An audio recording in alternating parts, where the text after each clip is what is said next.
On se retrouve pour ce fameux test des pinceaux Natasha Denona. Je vous en ai parlé dans ma précédente vidéo. Je voulais absolument tester ces pinceaux, notamment parce qu'elle avait sorti un kit voyage qui m'intéressait pour mon retour en France. Donc sans plus attendre, on va commencer tout de suite. Je me suis attaché les cheveux. Je me suis bien hydraté la peau. On va la faire en deux parties, une partie teint et une partie pour les yeux. Comme ça je pourrais comparer avec les pinceaux que j'utilise tout le temps. Je suis partie sur un maquillage que je fais régulièrement en ce moment, qui est hyper rapide avec des produits que je connais. Comme ça je pars pas non plus en terre inconnue, n'est-ce pas? Et puis voilà, on va commencer tout de suite. Donc le kit se présente dans une petite boîte cylindrique comme ça, avec le nom ici Natasha Denona. C'est un espèce de faux cuir, ça doit être du Sky à mon avis, il faut quand même pas rêver. Moi j'aimais bien le principe de la boîte pour pas abîmer les pinceaux, c'est assez compact pour mettre dans la valise. Et puis hop, ça nous fait une petite boîte. Voilà, quand on est en vacances, on la pose voilà, sur le rebord du lavabo et on est tranquille, on a tous nos pinceaux à portée de main. Le kit fait 127 $. Natasha Denona, pour celles qui ne la connaissent pas, c'est une maquilleuse israélienne qui fait des fards à paupières absolument sublimes. Vous le savez, moi je suis une adepte du green, mais quand il y a des bons produits sur le marché, j'ai du mal à résister, notamment en fard à paupières, en blush, en pinceau, etc. Pour les soins, pour le teint, je fais très attention. Pour les fards à paupières, les blushs, je fais des petites infidélités au green. Moi, je ne suis pas extrémiste. Quand il y a des bons produits sur le marché, je les utilise. Donc voilà pour ça. Les poils, qu'est-ce que j'ai noté? Poils naturels, poils synthétiques, non testés sur les animaux. Elle précise quand même sur son site que les poils naturels sont fournis par des entreprises qui refusent toute violence sur les animaux. Donc voilà, allez, on ferme les petites parenthèses, pas de polémique là-dessus. Et puis on va tester tout de suite ces petites merveilles. Alors le kit contient 12 pinceaux, dont 1, 2, 3, 4 pinceaux pour le teint qui se présentent comme ça. Donc celui-ci, le numéro 19, j'imagine que c'est le pinceau à fond de teint. C'est pas le genre de pinceau que j'utilise pour mettre mon fond de teint. Moi je suis une adepte du Beauty Blender. Parce que j'ai la peau sèche et que quand je mets mon fond de teint au pinceau, ça marque les zones de sécheresse, ça fait des petites stries, j'ai horreur de ça. Donc je n'utilise pas souvent de pinceau, mais à voir, j'ai quand même mon Beauty Blender à portée de main. Ensuite, elle a un pinceau poudre qui est le numéro 20, qui est très doux, qui est assez gros. Mon pinceau chouchou de tous les temps, c'est le Real Techniques, c'est celui-là qui est très mou, il diffuse la matière, un truc de fou. C'est mon pinceau chouchou, il n'y a plus de nom, je ne sais plus lequel c'est, enfin c'est le boule comme ça, qui est très bien. Donc vous voyez la différence des deux. On verra ce que ça va donner. J'ai plus tellement l'habitude d'utiliser ce genre de pinceau pour la poudre. Il est quand même assez dur. Il est très doux, mais il est assez dense. À voir. Ensuite, elle a un pinceau blush qui est le numéro 17. Donc une forme classique pour le blush, sachant que moi j'utilise tout le temps mon Lauren Luc. Qui est plat sur le devant, vous voyez, c'est une petite boule que j'aime beaucoup tapoter comme ça à plat. Alors qu'avec ce style de pinceau, vous tapotez comme ça. Ce qui se fait très bien aussi en soi, hein, mais moi j'ai l'habitude, ça va vite, j'utilise ça. Donc on verra ce que ça donne. Et ici pour moi, le pinceau numéro 14, il est tout petit. Vous voyez, je ne sais pas si vous allez bien voir. Ce sera sûrement un pinceau highlight. Il est hyper doux par contre. Donc voilà, on va commencer le teint, on passera en revue les pinceaux pour les yeux et puis c'est parti. Alors, Eh bien, on va tester le pinceau pour le fond de teint. Hein. Je vais prendre mon fond de teint chouchou, mon Fit Glow que j'utilise en ce moment, qui est très bien. Je vais en mettre pas trop. On va pas surcharger. J'ai la peau rouge parce que, évidemment, quand je reviens du sport et que je prends ma douche, ma peau marque très vite après le sport, même si mes soins... même si je fais des soins adaptés maintenant. Et puis on est parti. J'espère que vous verrez bien. J'ai mis mon miroir sur le côté. Ça peut pas être pire, vous verrez moins mon crâne que d'habitude, j'imagine, puisqu'on a changé de décor.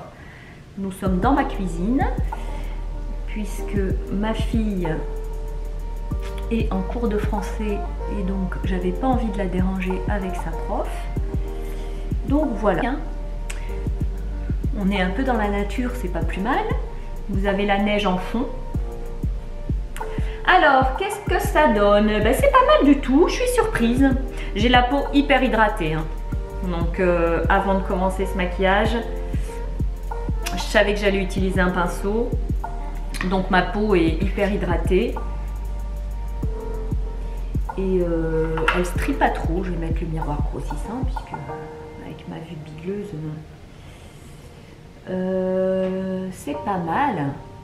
C'est pas mal. Malgré tout, je vais donner un coup de Beauty Blender. Je peux pas m'empêcher. Dans tous les cas, je le prendrai avec. Hein. Puis... Ou alors le tout petit. J'en ai un tout petit. Il rentrera parfaitement. Eh bien, écoutez, je suis plutôt surprise. Il m'a pas fait de stries. Mais encore une fois, j'ai la peau hyper hydratée. Donc, le fond de teint, il glisse tout seul. J'en ai vraiment pas mis beaucoup parce que c'est pas une journée où j'ai envie d'être chargée. Et puis voilà. Et puis je me maquille, normalement après le sport je ne me maquille pas, je laisse ma peau un peu tranquille, donc vous avez de la chance, je vous fais une vidéo. Voilà pour ça. Maintenant on va passer à l'anti-cerne, sachant que l'anti-cerne, mais de toute façon ce sera au doigt. Donc il n'y a pas de pinceau anti-cerne et c'est tant mieux. Parce que moi c'est le doigt et je fonds avec le Beauty Blender. Parce que c'est ce que je préfère. Donc voilà, parce que j'ai des petites stries, vous le savez. J'ai une peau mature, hein, effectivement. À mon âge, on fait attention, on ne peut plus surcharger son teint, même si on aime se maquiller, c'est pas possible. Et puis on a décidé de faire léger. Donc voilà. On va passer... je vais pas mettre de poudre, je suis désolée. Je vais pas poudrer avec ma Fit Glow, je fais d'habitude parce que voilà, j'ai la peau sèche, il fait très froid dehors, j'ai pas envie de me plomber le teint et je reste à la maison, pour tout vous dire. Donc voilà, donc on va tester le pinceau poudre, ce fameux numéro 20, mais avec le bronzer. Donc moi, mon pinceau chouchou, je vous l'ai dit, c'est le Real Techniques, donc on va voir ce qu'elle a dans le ventre, la bête. Bon, on va essayer de ne pas se rater, on y va en légèreté, parce qu'avec le Real Techniques, on ne peut pas se rater. Il est tellement, il diffuse tellement bien la matière que voilà quoi, on peut mettre de la poudre, elle se fond à la peau, un truc de fou. Écoutez, ma foi, il est très bien, j'aime beaucoup. Hop. Le nez tordu, on va essayer de se le modifier, mais bon. Rapidos. Ouais, il est pas mal. Pas mal, pas mal. Il est très doux. Il m'a pas l'air de faire des comment? Vous savez, quand vous prenez un peu de poudre, vous faites paf, et là, pouf, vous vous retrouvez avec une grosse tache. Il m'a pas l'air de faire de grosses taches. En tout cas, je sais pas ce que vous y voyez, mais moi je n'en vois pas. Et donc il m'a l'air plutôt pas mal. Voilà, on y allait mollo, hein. Peut-être que ça vous paraît beaucoup, mais non. Donc voilà, le pinceau poudre, je valide. J'aime beaucoup, je le prendrai avec, ça c'est sûr. En tout cas, je vais prendre tout le kit, hein. De toute façon, il ne faut pas rêver. Mais bon, quelquefois que je pourrais prendre un ou deux pinceaux que j'aime beaucoup, mes pinceaux chouchous peut-être. On va tester le pinceau blush. Donc pour le coup, j'ai plus vraiment l'habitude d'utiliser ce genre de pinceau. Mais on va voir. avec mon Nu Evolution. C'est le blush que j'utilise tout le temps. On y va, j'espère que je ne vais pas me rater pour le coup. Hop, je remonte les manches parce que je vais en mettre un peu sur ma main. Parce que ce blush est quand même bien pigmenté, n'est-ce pas? Et comme je ne connais pas bien le pinceau, voyez? Oui, effectivement, je vais utiliser le retour caméra peut-être. Qu'est-ce que ça donne? Les petites joues de poupée. On fait le nez, on met toujours au-dessus de la paupière. Et j'essaye de connecter un peu les deux, mais comme ça, vraiment à la va-vite. Hein. Bon. Écoutez, on ne peut pas se rater non plus avec ce pinceau, c'est pas possible. C'est parce que moi, j'ai plus l'habitude d'utiliser ce genre de pinceau, mais il est très bien, il est très doux. Sincèrement, rien à dire. Pour l'highlight, qu'est-ce que je peux dire? Je ne vais pas en mettre. Je ne vais pas l'utiliser parce que tout simplement parce que j'ai un highlight liquide en ce moment qui est le Clove Analo que j'aime beaucoup, qu'on peut mélanger à son fond de teint aussi pour avoir un teint un peu radieux là, mais je me sens pas de mettre de la crème avec ça. Par contre je l'utiliserai peut-être pour les yeux, donc à voir, le numéro 14, double utilisation. Donc voilà pour le teint, vous voyez, c'est rapide, c'est simple. Alors, on va passer à la partie pour les yeux. Donc on a 2, 4, 6, 7, 8, 9. 9 pinceaux. 8 plus exactement parce qu'on en a un pour les lèvres. Vous voyez, je l'ai déjà utilisé. Je suis désolée. J'en avais besoin, j'avais pas de pinceau pour les lèvres, donc il était là, je l'ai pris. Donc je l'ai utilisé, mais de toute façon je ne l'utiliserai pas aujourd'hui. Donc je peux vous faire mon retour tout de suite, il est très bien. En même temps, un pinceau pour les lèvres, j'en avais pas 50 000, j'en ai, je crois, jamais eu, donc voilà. On a un pinceau, un petit goupillon pour les sourcils, donc ça c'est top. Moi j'en emmène tout le temps un. Mon goupillon, je peux pas m'en passer. C'est un vieux, il n'y a pas de marque, mais il va très bien. Donc un pour le voyage, c'est toujours bon à prendre, surtout qu'en plus de l'autre côté il y a le petit pinceau pour appliquer la poudre ou la crème à sourcils. Donc ça c'est top, c'est top. Et puis voilà, on va s'en occuper tout de suite de ces sourcils qui sont quand même à moitié en friche, on peut le dire. Et ensuite, oui, je vous ai mis celui-là parce que le 14, vous voyez, moi je m'étais dit ça doit être pour l'highlighter, mais ça peut être aussi pour mettre une touche lumière ici au-dessus. Mais on ne peut pas dire qu'il fasse partie des pinceaux pour les yeux. On a le numéro 3 qui est un petit pinceau eyeliner. Mais moi c'est pas mon kiff l'eyeliner, voilà, surtout au pinceau.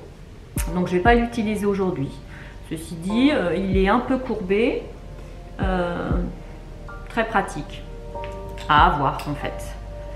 Et ensuite on a 5 pinceaux, je vais vous les mettre dans l'ordre.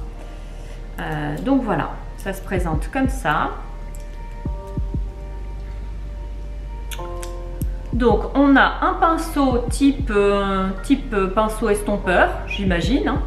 Bien qu'il est petit pour un pinceau estompeur. Moi j'utilise tout le temps le 217, c'est mon chouchou. C'est vraiment une valeur sûre, le 217 de chez MAC. Bon après, voilà, chacun, si vous êtes dans le Grimm, dans le Cruelty Free, etc. Voilà, on ne va pas rentrer dans le débat. Moi, c'est un très bon pinceau que j'ai acheté il y a plusieurs années et j'ai vraiment pas envie de m'en séparer. Donc bref, je l'ai, je l'utilise. Il est petit pour un pinceau estompeur. À voir, on va tester. Il est doux quand on le touche comme ça, mais quand on le met sur la paupière, c'est quand même assez... il est dense, donc à voir s'il estompe vraiment bien la matière. On a un petit pinceau d'angle qui est le numéro 7. Donc ça, voilà. Encore une fois, il est un peu petit, moi je trouve. Maintenant, on va voir, hein, à tester. On a un autre pinceau, le numéro 11. Alors là, il faudra me dire à quoi il sert, j'en sais rien. C'est un mi-plat, mi-boule. Je sais pas. faut me dire. Je vais l'utiliser en pinceau plat parce qu'en pinceau boule, pour estomper, il est trop dense, quoi. Il n'est pas assez fluffy pour moi. Et on a deux pinceaux ras de cils, quoi. Dont un qui est pareil, très dense. Donc à mon avis, pour estomper l'eyeliner, ça va être compliqué, ou le trait de crayon que je peux faire d'habitude. Et on en a un qui est très petit, mais qui est plutôt souple. Je vais finir mon thé, excusez-moi. Donc voilà, on est parti tout de suite. Ce sera rapide, je vous le dis d'avance, puisqu'on va faire un maquillage très simple de d'habitude. Je vais utiliser ma petite palette de chez Avril, que j'aime beaucoup.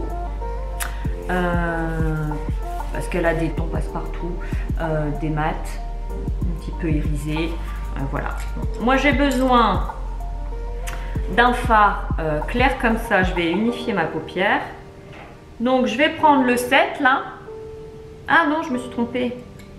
Oh là là, quel boulet cette fille. Donc je vais prendre le 11. Voilà, celui, on ne sait pas vraiment à quoi il sert. Et ben moi je vais m'en servir en pinceau plat. Bon, ces fards Avril sont quand même très poudreux.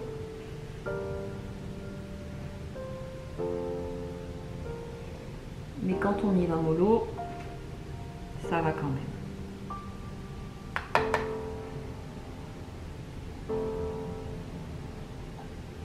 Je vais en mettre partout. La couleur, elle est vraiment très très claire. Ce que je peux dire, bah, c'est un pinceau. On peut l'utiliser en pinceau plat. Pinceau estompeur, on oublie direct. Non, ça estompe rien du tout. Ça pose la matière, c'est tout. Donc voilà, on va faire un creux de paupière, donc ça nous permettra de tester ce fameux pinceau type 217. On va voir.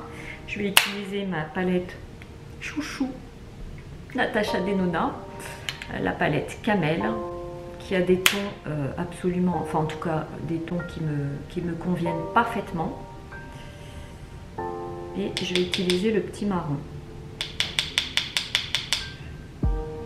Ils sont un peu poudreux, hein, j'avoue. Donc, moi, je vais toujours au-dessus de mon pli hein, pour agrandir la paupière et je mets toujours un fard mat. Voilà. Comme ça, on a l'impression des yeux un peu plus grands. Par effet d'optique. Ah bon. On fait ce qu'on peut avec ce qu'on a, n'est-ce pas? Donc, j'y vais. Écoutez, pour estomper, il est très bien. Donc sincèrement, très très bien. Il estompe hyper bien. Pour le creux de paupière, c'est parfait. Je vais reprendre la même couleur et je vais utiliser ce fameux petit pinceau numéro 6 qui est censé faire un ras de cils, hein, je pense. Et donc je vais le mettre en ras de cils.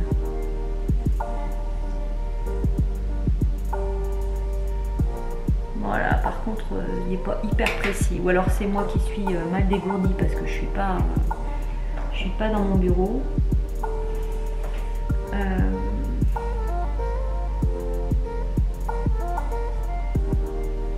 Je suis pas sûre que pour mon eyeliner ce soit le top. Enfin bon, on va tester ça tout de suite. Alors, le crayon Sephora en ras de cils comme d'habitude, n'est-ce pas? On est parti, hop, hop, j'en mets un peu en bas, et c'est parti. Je vais prendre le tout petit pour estomper ça, et on va voir ce que ça donne. Ça va mieux là si je mets en bas? Je sais que vous ne voyez rien du tout, j'ai l'impression, parce que vous êtes en face de la fenêtre. J'en suis désolée.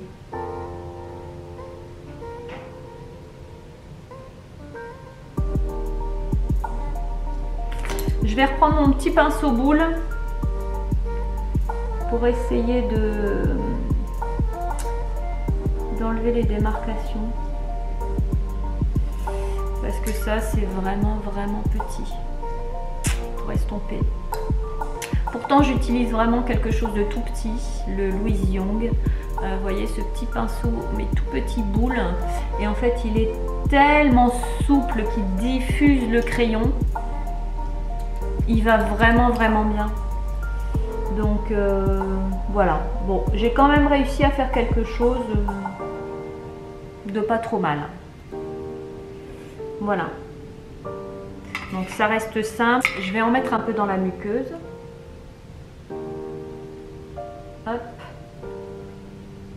Voilà. Donc ça c'est fait. On va mettre une petite touche lumière avec le gros pinceau, là, le numéro 14. Hein. On va bien s'en servir quand même. On y va. Qu'est-ce que ça donne?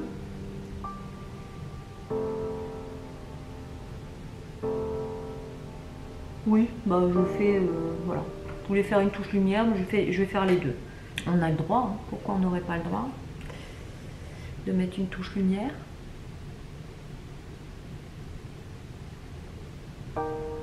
Voilà.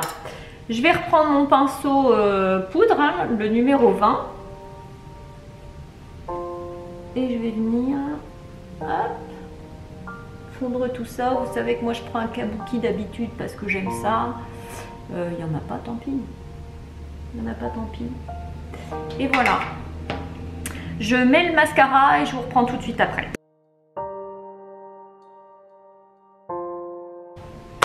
Et bien voilà, je vous reprends pour cette conclusion. On teste les pinceaux Natasha Denona en live.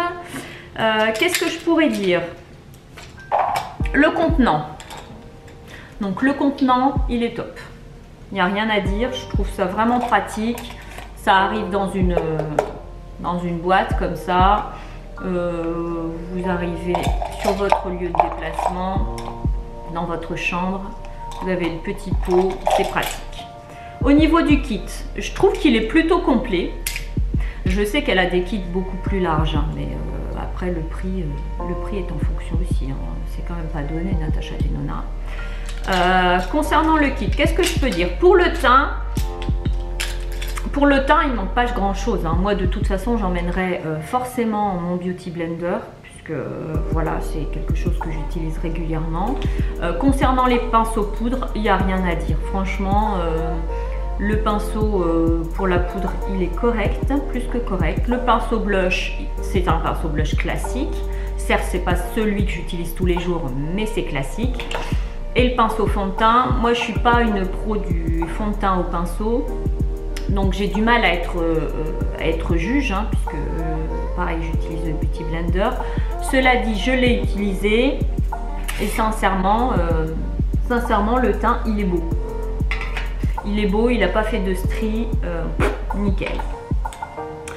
Ensuite, concernant le petit pinceau double utilisation, est-ce un pinceau visage, est-ce un pinceau pour les yeux? À vrai dire, c'est bien d'avoir un multi-usage. Donc vous allez pouvoir mettre votre highlight, vous allez pouvoir mettre une touche lumière, vous allez pouvoir l'utiliser pour les fards à paupières. Moi c'est trop gros pour ma petite paupière, mais il n'y a pas de souci. Donc là on est d'accord, on va aller par élimination. Le pinceau pour les lèvres, c'est toujours bien d'en avoir, surtout en déplacement. Si vous avez un rouge à lèvres rouge, moi je conseille fortement d'utiliser un pinceau à lèvres, notamment pour faire les contours. Il n'y a rien de plus pratique. Donc très bon point. Pinceau eyeliner, pareil, hein, je pense que c'est un indispensable pour celui qui met de l'eyeliner. Alors ça peut être au stylo ou au pinceau. À voir, c'est vrai que non, je me contredis, c'est pas forcément indispensable, mais il est là, tant mieux. Le goupillon pour moi c'est un indispensable, donc parfait. Concernant les pinceaux pour les yeux, bon moi je suis un peu déçue du pinceau estompeur. Certes il fonctionne très bien, mais il est un peu petit. Disons que j'aurais bien aimé un pinceau un peu plus haut pour pouvoir bien fondre la matière, pour pouvoir bien estomper, puisque ça pour faire un creux de paupière c'est top. Pour estomper c'est moyen. Donc on a ensuite le petit pinceau mi-plat mi-boule, donc pour poser les fards c'est c'est ce qu'il faut. Enfin moi c'est ce que j'ai besoin en tout cas. C'est ce que j'utilise tous les jours. Un pinceau plat. Donc alors celui-là pour moi n'est pas vraiment utile dans le kit. J'aurais préféré à la place un pinceau estompeur un peu plus gros que ça. Mais donc c'est mon avis, c'est personnel. Et ensuite les deux petits pinceaux ras de cils. Pour moi il n'est pas assez souple. Donc ça c'est un peu dommage. Parce qu'en fait vous allez faire un trait, moi j'aime bien faire un trait d'eyeliner marron par exemple, mettre un crayon marron et le fondre. Celui-là il va bouffer toute la matière en fait. Il est tellement dur qu'il va bouffer toute la matière, enfin en tout cas il va vous la faire partir au lieu de vous la flouter. Que celui-là va vous la flouter sans problème puisqu'il est assez souple. Par contre il est petit quoi, il est vraiment petit, mais il fera parfaitement l'affaire en vacances. Donc conclusion, c'est un kit que je vais prendre, hein, ça c'est sûr, pour partir, mais que je vais forcément devoir compléter. Parce que je ne vais pas me satisfaire de ce kit-là. Il me manque quand même des choses, notamment ce type de pinceau, le 217. Donc on a encore de la place hein, dans le package. Donc vous pouvez tout à fait le compléter avec vos pinceaux chouchous. Avoir cela et vos pinceaux chouchous sans aucun problème. Donc voilà. Écoutez, c'était mon avis sur les pinceaux Natasha Denona. En tout cas, mon avis ou ce que j'en pense, ou voilà, si je suis contente ou pas, c'est pas un avis achetez, n'achetez pas. Pas du tout. C'était juste que je les ai commandés pour moi et que j'avais envie de vous partager ma découverte avec vous, savoir si ça allait me plaire ou pas, si ça valait le coup d'investir dans du Natasha Denona. En toute transparence, sur le marché, il y a des pinceaux tellement géniaux qu'on a du mal à changer. Donc vraiment, si vous avez envie de vous faire plaisir parce que vous trouvez que le kit est beau, c'est vrai qu'ils sont jolis les pinceaux. C'est des tailles voyage, hein, ils sont pas très grands, ils sont blancs, ils sont noirs, ils sont très élégants. Donc si vous avez envie de vous faire plaisir, bah, comme moi, faites-le. Sinon, sur le marché, il y a des très bons pinceaux et on pourra en discuter si vous en avez envie. Voilà, sur ce, je vous dis à bientôt.